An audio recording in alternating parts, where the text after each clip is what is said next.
Hello, everybody, and welcome to our latest edition of The Intersection, the In-Q-Tel podcast that sits at the intersection of national security and technology and talks about various topics of interest to those of you who understand the importance of how cutting-edge innovative technology is going to help our nation compete against China and Russia and other nation states in the next 20 or 30 years from a global national security perspective. Our guest today is John Rice, and the topic today is going to be diversity within teams, how to build, retain, and develop the most diverse teams possible to develop the most innovative and best companies possible to develop the technologies we just referenced. So, John, thank you and very much for coming, and we really appreciate you taking the time. Great. So, John, first off, you are the founder and CEO of Management Leadership for Tomorrow, MLT. Can you tell us a little bit about, where you got the idea for this organization and what you're trying to accomplish with it? Yeah, so maybe I'll take that in reverse order. Sure. We're a national nonprofit that has like a two-pronged strategy to advance racial equity in this country. The first prong focuses on individuals, and we work to expand economic mobility and career trajectory for people of color. And we do that in a few ways. We help low, moderate income Black, Hispanic, and Native American students go from, college to those first jobs that really close the deal on economic mobility for them and their families. And we also provide, the coaching and the high performance playbook and the social capital that they need to advance through key thresholds, whether it's grad school, mid-career, all the way to the senior leadership positions where they can have real influence in their organizations and communities. And from a scope and scale standpoint, work with about 3,000 folks a year, 10,000 since we started the organization, and we have about 400 folks who have gotten to those senior leadership positions. So really that's the individual side. And the second prong of our work, Steve, is that focus on employers. We work with about 200 organizations to help them take a more rigorous approach to advancing racial equity and DEI. And that includes, sourcing, helping them source top talent. We work with about, I guess I mentioned 200 organizations and help them on the recruiting side, undergrad, graduate school, mid-career, lateral, and even senior executive. And then we also help organizations retain and advance the talent that they have, and then provide. We have an advisory arm that works with senior executive teams to support their, to help them on the how-to strategies and tactics of moving the needle toward critical mass of diverse talent. And so we've got sort of a comprehensive approach working on with both individuals and employers. And essentially our theory of change is, that if you put more economic mobility in the hands of people of color, if you can help make the workplaces more equitable, those two prongs will do a few things. They'll kind of increase the cost of racist behavior in our communities. They'll address some of those root cause disparities that we're all very focused on in terms of K-12 education, healthcare, and ultimately, I think they'll change the narrative around race in this country. So, and then going to the first question, so the part A that you mentioned around sort of how we got started. Like you, I grew up in Washington D.C., and both my parents were in the public sector. My mom was in the education policy world. My father was an economist. And so I always knew, that I wanted to do, to dedicate at least a meaningful portion of my career to social impact. And it was just a matter of figuring out, where that would be and when. I was getting my MBA, many years ago, back in the early 90s. And I remember looking around the classroom and asking myself, why are there so few people of color experiencing having what was for me a transformational experience? So I did an initial business plan looking at the sort of the challenges at different places in the pipeline, why there, that were constraining, broader diversity, both at the entry level jobs, the graduate business schools, the major companies and so forth. And that's how I got my start. So I did the business plan, and then, spent about 10 years working both out in the corporate world for Disney and later for the National Basketball Association. And on sort of nights and weekends, I was piloting, I was programming, raising some money, had a couple people working on this full time. And then sort of 10 years in, I got to the point where I felt I had enough experience and relationships to at least give it a full shot, to build a sustainable organization. So I was actually living out in the Bay Area and sort of working out of my, quote unquote garage, and became a social entrepreneur on a full-time basis, and been building it since. That's terrific. And, to your points over your 20 years, I think, as I understand it, you've prepared nearly 10,000 Black, Hispanic, and Native American professionals for fast-track jobs that deliver economic mobility for themselves and their families. To your point you made already, you work with a couple hundred leading employers to improve the diversification of their employee base and thus the quality of their employee base. And it's really impressive what you've accomplished over those 20 years. But like a lot of the startup listeners that we may have on this podcast, you started from a garage. You started from just you working nights and weekends while you also kept your day job. And it's one of those sort of overnight successes that took 10 years to get to where you could finally declare it a success, right? That's it's funny you mentioned that. I think we were talking about, now we're meaningful scale, Steve. We're over 200 people on the team. As I said, kind of, annual throughput of our, fellows is, about 3,000. You mentioned 200 companies. So we're a sizable organization now, and having real impact. I think one of the things we're most excited about is some of the results that you mentioned, even at the undergrad level. And placing 98% of our students in entry level jobs that average $80K starting salary. And these are people who come from homes that are largely come from homes that are Pell eligible homes that are under 50K household income. So that's immediately game changing from an economic mobility standpoint. But the irony is, we were just talking about, like, hey, this has sort of been, an overnight success, 20 years in the making, right? It does take, just like any organization, it takes time, and had a vision early on, and you always have to make those pivots, and as you get more insights about what the problems are and what the opportunities are. And I think that what I'm probably most excited about, beyond the individual and institutional impact that we've had, is what we've learned. The insights from our work that we apply certainly to the work that we do. But I think we're working even harder now to kind of share more of those insights about what works and what doesn't, what both for individuals and for employers as it relates to DEI, racial equity, and how do we in closing racial wealth gaps. That's great. And before we move on and start talking about some of those insights and how they can help the listeners on this podcast here, real quickly, if there's a young Black, Hispanic, or Native American professional or undergraduate student listening to this podcast, how do they get connected with you guys if they want to enroll in a program? Probably the easiest place to go is to our website, which is mlt.org. Great. And then just a little bit more on your background, since I know you're a modest guy. In addition to MLT, you serve on the board of trustees at Yale University, and you're a director of Walker & Dunlop, a New York Stock Exchange traded real estate finance company.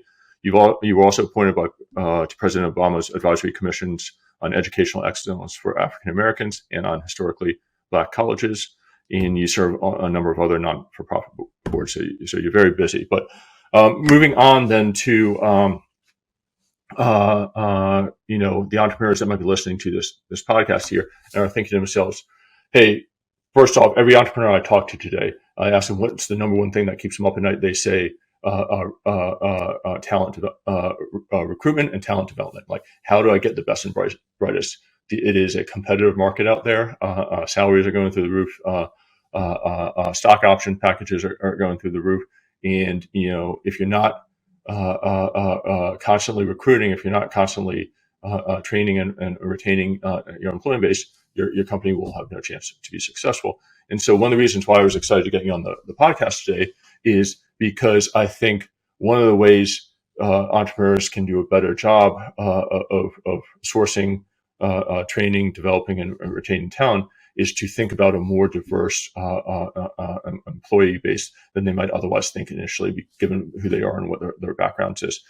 So if you had I know you work a lot with large companies, but if you had an entrepreneur or a startup company come and say, hey, how should I think about improving the diversity and the breadth and depth of talent that I try and attract to my company, what would be your first couple of comments or thoughts for them? Yeah. Well, Steve, I'd say there are a few things. I mean, and maybe I'll start by articulating what I think one of the challenges is that we need to get beyond in order to begin to move the needle and tap into broader broader talent bases. And the first one is, again, if you know this as well as anybody, and certainly the venture folks and entrepreneurs that are listening to this understand it, is that so much this world really the startup ecosystem is so driven by the kind of I would call it a loop of trusted relationship networks, right? And that and those relationships are recycled from so much of what success looks like in your world is about tapping into your trusted networks, who you're building your emerging companies with, who you're investing in, and so forth. And so when it comes to broadening, kind of, I'll call it disintermediating that loop that tends to recycle the same people that we know from our various relationships and various platforms, places that we've worked. What you have to do is you have to have essentially an engine, okay, that introduces, that facilitates trusted relationships between the folks who are largely white folks who are who have been in these ecosystems for since the beginning, and people of color who've got fantastic talent and experience. And you need something in between to bring those folks together. And it's not, what I often hear, and when we work with tech companies, to where we do it, a ton of work, and especially startups and venture capital organizations and their portfolios, is that just send me names, right? That's right. That's often a red flag. Send me names, and sending folks names, even if those names and their resumes are fantastic, actually don't disintermediate that loop of who you trust. And so what you have to do is actually introduce people often before the transaction, before the need, the 2-3 month hiring window is there, a job spec, we got to, time to hire and so forth. And you got to actually focus on connecting people who have the experience and the interest with those who have the opportunities, and do that in a way that makes it easier for them to build trust, build those relationships. So when the opportunity comes, then they know you, you know them, and they can actually compete with the folks that you have known for years. And so that's a little bit of the kind of the challenge that needs to be addressed. And what you have, and what we see is that in too many cases, we just are not taking what I would call, there are just too many excuses for not taking a more rigorous approach. And I would use the analogy, what we're often doing in the startup ecosystem is saying, hey, we'd love to have more diverse talent. Okay. But I don't see where it is that, and we sort of expect, I use the analogy like we almost approach recruiting as if it's a elite college admissions, where you put out the application or the job spec, okay, make that available, and then you hope the pipeline of talent to come just right by your door and apply, right? And if it doesn't, then you assume the pipeline isn't there. And so what I advise organizations to think about is to, instead of approaching it as an elite college admissions, think about the model we need to use is more of one that's built around how energy companies do business. Okay, and when we think about energy companies, and specifically oil and gas, what do? We hire really smart people, scientists, to help us figure out where are those deposits, okay, of oil, crude, or what you have, natural gas, and then once we figure out where we think they are, we build the infrastructure to go out and drill and find those deposits, and then we pull them out through a pipeline, send them to that crude to to refineries where we turn it into finished product, right? And the idea, though, essentially, Steve, is that the talent is there. Okay, we can talk about the dimensions of the pipeline. The talent is there, but you do have to actually go out and take a rigorous approach to building those relationships, identifying where it is, and participate in the process of turning it into finished product. It's a little bit of a mindset shift that goes from just, hey, send me names, there's a pipeline, to actually taking a proactive approach to engaging the talent that's there and building those relationships so they can compete with the folks that you know really well. Great. A couple of things to unpack, I think, from that first answer there. So first off, I agree with you. I think, we meet a lot of founding teams, and typically they all came from the same place. Either they came from the same company, they all worked at Google or Intel together, or they came from the same, research lab at Stanford or MIT, or somewhere like that. Or in some cases, they came from the same, place over in IIT in India, or, same university in Tel Aviv. It's not just U.S. I think, you see founding teams all over the world, or founding teams coming from all over the world to the United States, that sort of know each other. A lot of people out of the same universities up in Canada as well there, and that's great because they know each other. There's a trust with each other that allows them to get started. But to your point, I see a lot of board members from a lot of different venture capital firms start talking to them early on to sort of say, hey, you know what? You can't just build your company from everybody you used to work with at this lab or this university or this company. It doesn't scale. Your quality will drop off pretty quickly, and you need to start recruiting. And you need to start diversifying your sources of employees, and you need to start thinking about how your culture ingests new employees that don't come from the same places that you came from, that don't use the same language, the same acronyms, that sort of stuff, and how you train them. So it's a huge challenge for most founding teams to think about, and it's one of the first things that they start talking to their board members and their investors about early on. So I think that what you just said will resonate with those listeners. So then let's go to your second point, which is, all right, you can't just post a job spec and wait for those resumes to come in. You need to start getting to know people ahead of time to build that trust and build that awareness, so that when you are ready to hire, you have some sort of relationship already. How do you do that? And how do you do that in a way that, to your point, isn't just recruiting the same set of people? And by the way, it's not just, white people hiring white people. I've invested in companies where the entire development team was Indian or the entire development team was Israeli, right? We had that hard conversation. Like, you got to figure out how to, diversify, integrate your teams going forward here. So, how do you think about breaking out of your comfort zone as a founder or VP of engineering or VP of sales as you think about recruiting at scale, and building those diverse relationships that will give you a much wider and broader set of employee base to choose from? So let me start by saying the first step is to actually understand, and you have to really understand and acknowledge that your networks aren't as diverse as you might think they might be. So one of the things I'll ask is, like, well, okay, how many underrepresented minorities were either at your wedding, one of your kids' weddings, okay, or one of your siblings' weddings, okay, and if the answer is very few or none, then that speaks to, like, the amount of the breadth of your trusted relationships, long-term relationships, and where they kind of cut across different groups. So so first, acknowledging that there needs to be a broadening of the network.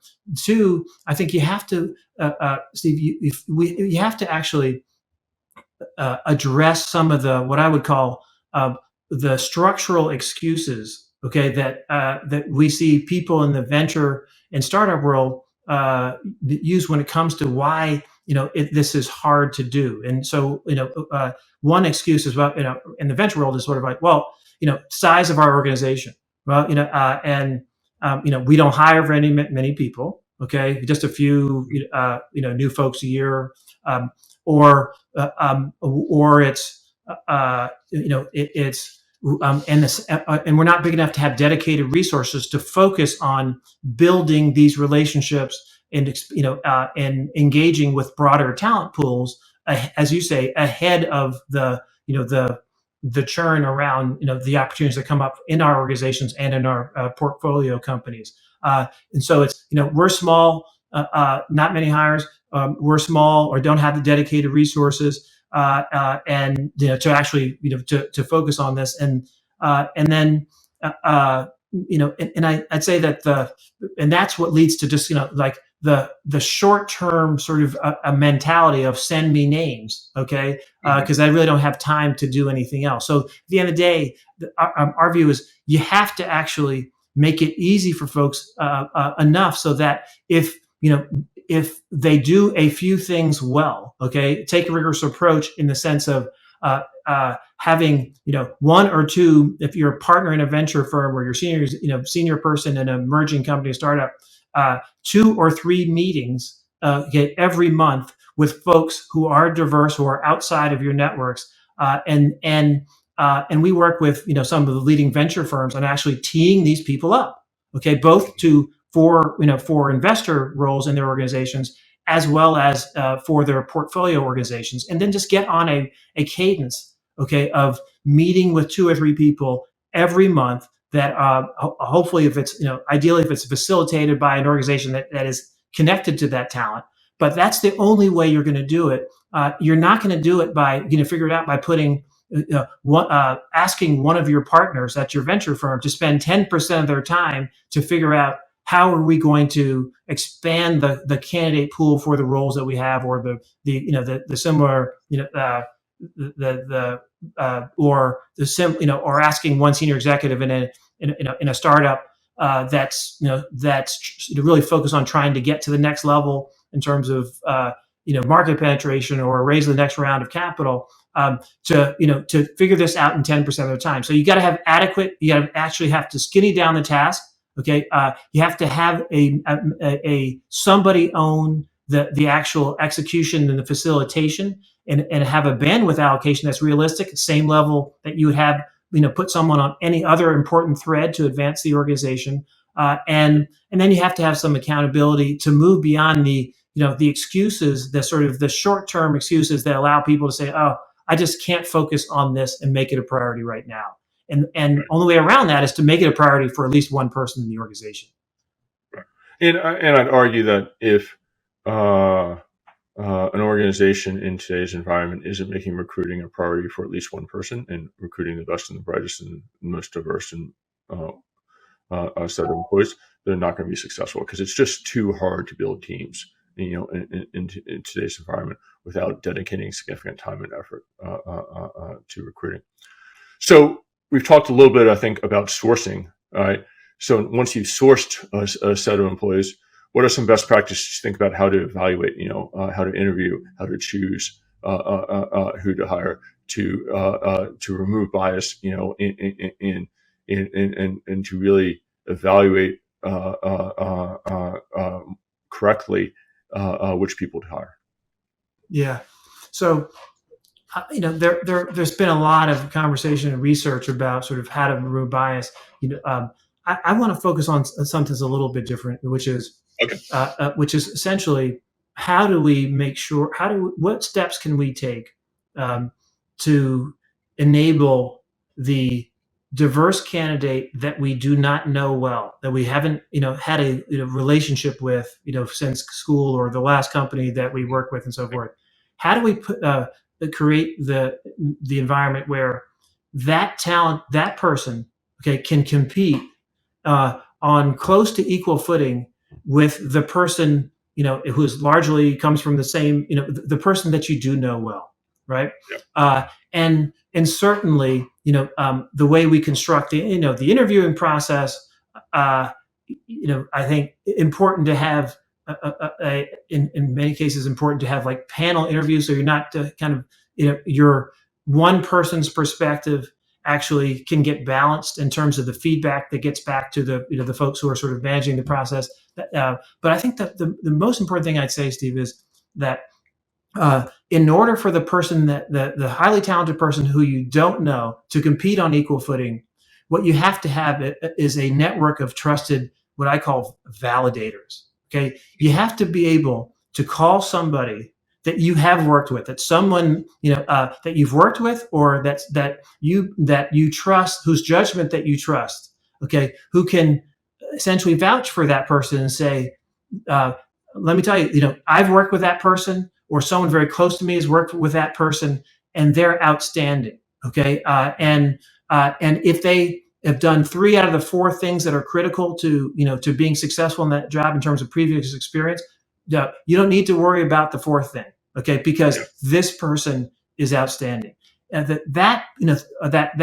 building a small network of what I call kind of trusted validators, to me, is probably the most important thing you can do, so that when folks do come in, you don't miss folks that are outstanding just because they're competing against people that are also really good, but you have many more data points on. And I think you have to think about this as not just, can we hire one person, but think about the next 10 hires. How do you create an approach that enables the diverse person that we don't know as well, okay, to win at least half the time? Okay, because if you're not winning at least half the time, then you're actually, on the next 10 hires, if you're already struggling with diversity in your current numbers, then you're not actually moving the needle. And the only way to do that is actually not to try to create a different approach that that folks are not essentially comfortable with, but try to make this feel like and operate like the way you do hiring for everyone else. But you have to actually introduce a few pieces that allow you to elevate the trust, okay, and maximize the sort of the data points so that people can compete with the folks that you know. Yeah, I think that's fantastic advice for both our entrepreneurs and venture capitalists that listen to us. Final aspect of this: you sourced a more diverse employee base. You've evaluated a more diverse employee base. How do you create an environment in the workplace itself such that you can retain the best and the brightest and the most diverse people, and then they come in? Because if you start with a more homogeneous employee base, it's always tough for the people that don't fit into that homogeneous profile to come in, break in, build the same sort of relationships, and feel that sense of connection to the company or the organization that you want your employee to feel, so that they are more invested in what they're doing and they're more sticky in terms of staying with you. Yeah, really important issue, and the I would say probably the first thing that leaders need to do, okay, is to become very well informed about how people of color, okay, when we are the only one in an organization or one of very few, before there is critical mass, okay, in the organization, how we experience the organization in a way that's very different from our white peers, even if we went to the same school, Steve, or even if we worked at the same large tech company before we joined the current organization, and our smartest, most successful leaders are actually missing that people of color experience the organization differently, when they are one of a few. Okay, and I describe that saying that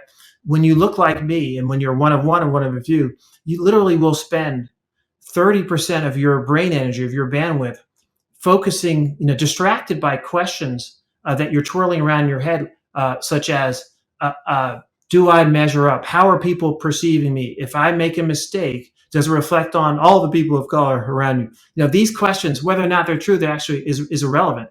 But if you're spending 30% of your time distracted by those questions, as opposed to focusing on your the content of your job, and you're competing against your peers who are spending 0 to 5% of their mental bandwidth distracted by those questions, then it's harder to compete. You're competing at a disadvantage, right? And that can lead to that when you're thinking about those questions, that what does that do? It actually makes it harder for you to take risk, okay, on a day-to-day basis. it makes it harder for you to bounce back when you have setbacks. And when you're in your world, it's all about risk taking and bouncing back from setbacks. But it's also harder to when someone reaches out to give you constructive feedback. You're not sure where it's coming from. Is it to lift you up, or is it to bring you down? So we have to understand that this is what people of color are going through, or anybody is going through. You can be a white woman, okay, and when you're one of one, this is what's happening, okay. And if you understand what's what the experience, okay, if you're well informed about that, then the steps that you take are going to be much more tied and more proximate, okay, to addressing those, that underlying driver. So too often we make assumptions that everyone, if you're here and if you are strong enough and competent enough to get hired, then we all experience the organization the same way. Fundamentally, false, and that leads to interventions and steps that actually make it harder, that don't address the root causes and make it harder to move the needle and create that kind of sticky experience. So the most important thing to do at the individual level, the manager, the leader, and engaging with your diverse talent directly, is to actually ask the kind of questions that enable you, okay, to get proximate to how somebody is experiencing the organization and coming out of a meeting. So, how did that go for you? Okay, or you've been there for 2 weeks or 30 days. Okay, what are the things that you're experiencing? What are the things that the questions that you have about certain people and how you're perceived or how you think you're doing? It's so much more important for managers to lean in and engage and understand that person's background, where they come from, the things that actually will influence and shape how they engage in the workplace and with other people. And the challenge there, Steve, is that all the incentives in today's world are for managers to lean back and take less risk, right? We may have a problem with HR. You may be, misinterpreted if you say the wrong thing. We don't feel confident. I know we want to lean in, but we don't want to offend anybody. And so the tension here is, the way to create the sticky workplace is to communicate more, to dig in and get proximate to how our diverse employees and team members are experiencing the organization differently, and take actions that are that relate to those challenges and those differences. And the only way you figure them out is to engage with them and ask the questions and put yourself out there a little bit. And so what we need to do a little bit is a little bit of kind of what I call proximity training. Okay, help people, managers, break through and get confident in how to engage in those conversations.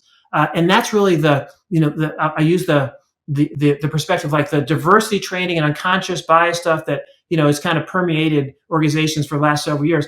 That's great, but that focuses on what's going through the heads of, in most cases, the white male, right? And making sure that the things that that are going through his head, are better connected to the broadening diversity in our organizations. And what we need to evolve from is focusing on what's going through the head of the white male leader, and actually transitioning from that to helping the white male leader understand what's going through the head of the diverse employee, right? And how that's different from them, and then helping them get comfortable, giving them the tools to be confident, leaning in more. That's the most important thing, because what we're in a place right now where there are essentially two worlds. There's the world inside the organization that the majority feels is the culture, and then there's the experience of the folks who are one of a few, and that's often very different. But it's not being addressed because there's a different narrative among leadership, and the only way to connect the two is just to have the candid conversations. But we got to make it easier for folks to have those candid conversations in a place where they don't feel that they're going to get in trouble. I think that's fantastic, and I think that's a great place for us to wrap up this conversation. John, thank you for your time. Thank you for joining us here today. As you said at the beginning, if people want to find out more about your organization and how it can help, it's mlt.org, I believe, is the website. I know at In-Q-Tel, we're making a concerted effort to focus on our DEI initiatives through new recruiting tactics to new ways of working with our employees and retention and creating the culture that they want to stick at. And everything you said today really resonates with me, and I can assure it resonates with leaders of all sorts of different organizations that listen to our podcast today. So thanks for joining us here at the Intersection today. I'm Steve Bowsher.